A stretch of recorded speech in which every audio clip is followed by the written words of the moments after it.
It's the end of another month, so let's talk about everything I read in the month of February, and we'll start with the book Who. So this is one that's about hiring. It's a gift from my friend Kelsey, and I really enjoyed it. It gets at all the types of questions you should ask, you shouldn't ask, and I even think it would be helpful for someone who is in the job interviewing process in terms of what questions to be prepared to answer to really stand out.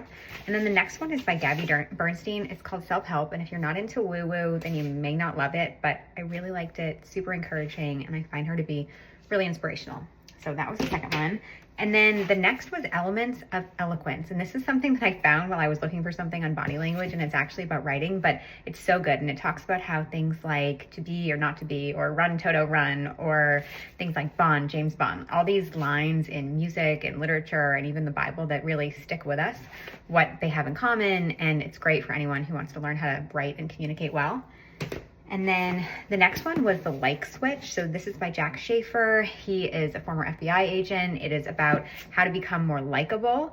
And it's not super encouraging when it speaks to some of the studies about human nature, but it makes sense. And I found it really illuminating and interesting if you're interested in the dynamics of human interaction. And then continuing this kick of FBI agent authored books, I read What Everybody Is Saying by another FBI agent, Joe Navarro. And this is more about body language and how we make the mistake of reading people's faces when really we should be looking at their feet and other things to determine their true incentives. So that was everything for February. And if you're interested in getting a copy of all these books, check out the caption for more.